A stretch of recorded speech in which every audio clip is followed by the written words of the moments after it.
नमस्कार दोस्तों, आज मैं फिर आ गया यूट्यूब चैनल पर आप लोगों को अखबारों की दुनिया में नई राहें में स्वागत है। दोस्तों, मैं अखबारों के माध्यम से कविता, कहानी, लेख, बहुत विभिन्न तरह के बातें लोगों तक पहुंचाता हूं। उसी में मुझे खुशी मिलती है। मैं लाइक बढ़ाने या सब्सक्राइब बढ़ाने के लिए नहीं बता रहा हूँ। मैं कैसे लोगों को अच्छी से अच्छी बातें लोगों तक पहुँचाऊँ,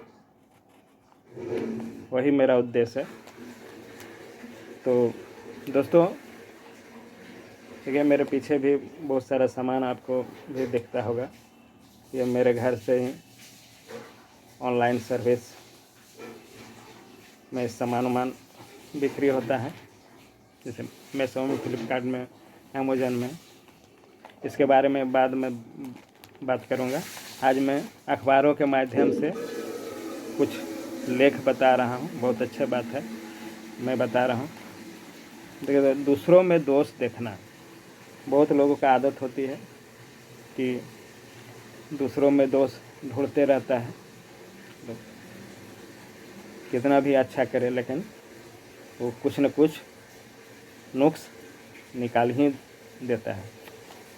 इसी में एक कहानी मैं सुना रहा हूँ, दूसरों में दोष देखना। विचारकों ने आदमी के जीवन की उपमा नदी से दी है। नदी सीधी रेखा में नहीं बहती, उसकी चाल टेढ़ी मेढ़ी होती है। वक्रता उसका स्वभाव है। उसी तरह मनुष्य के जीवन में भी उतार चढ़ाव, विरोध और उत्तेजना से संघर्ष के भाव पैदा होते हैं। हमारी वाणी में भी वक्रता का यह गुण आ जाता है। इसी से मुहावरों और लोकोक्तियों का जन्म हो जाता है। जैसे जैसे हमारा बाहरी ज्ञान बढ़ता जाता है, हम खुद को व्यवहारिक समझने लग जाते हैं। दूसरों के क्रियाकलापों पर हमारी नज़र रहती है। उनके दोष ढूंढने में हमें आनंद आता है। बहुत आदमी का आनंद आता है कुछ दोष हम बता के। पाँव फिसल जाने से यदि कोई गिर जाए तो हमारे मुंह से अनायास हंसी निकल जाती है।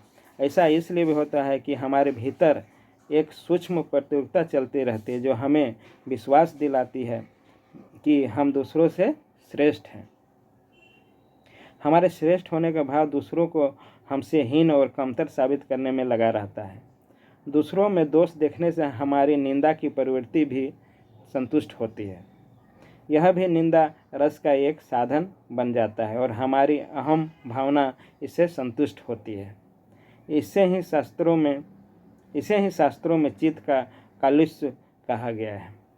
एक प्रचलित कथा है दोस्तों, उसको मैं सुना रहा हूँ कि एक इहलौकिक संसार में एक ऐसा व्यक्ति था जो दूसरों की गलतियां निकालने के लिए मशहूर हो गया था।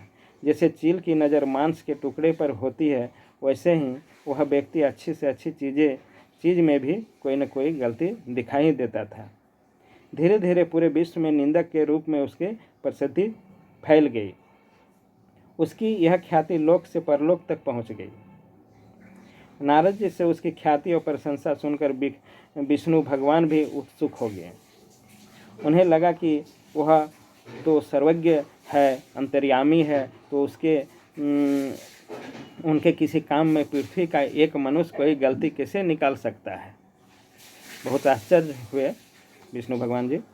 उनकी उत्सुकता बढ़ गई थी। उन्होंने उस विश्व निंदक को सीधे वैकुंठ लोक में बुला लिया। उसके आते हैं वह स्वयं उसकी सेवा में जुट गए। आसन और सत्कार के बाद भोजन और विश्राम कराया। विश्व निंदक के मन में जैसे ही कोई इच्छा जगती, उसे भगवान तुरंत पूरी कर देते थे। कोई भी कुछ भी इच्छा रहता था, कुछ भी डिमांड मांग रहता था, सब इच्छा पूरा कर देते थे। सोने की थाली में 36 व्यंजन और 56 भोग उसे परोसे जाते रहे। विश्व निंदक की हर एक इच्छा पूरी हो और उसे तृप्ति मिले, उसका पूरा ध्यान रखा गया था। विदाई का वक्त आया दोस्तों। विदाई का वक्त आया तो विदा करते समय भगवान ने उनसे विनम्रता से पूछा, हमसे कोई त्रुटि कोई भूल तो नहीं हुई? तो उसके उत्तर में सुगंधित पान चबाते हुए विश्व निंदक ने कहा, नहीं, आपसे कोई भूल तो नहीं हुई, आपने सब अच्छा ही अच्छा किया, पर इतना अच्छा होना भी कोई अच्छी बात नहीं। देखिए लास्ट में अंतिम में भी कुछ न कुछ वो दोष निकाल ही दिए।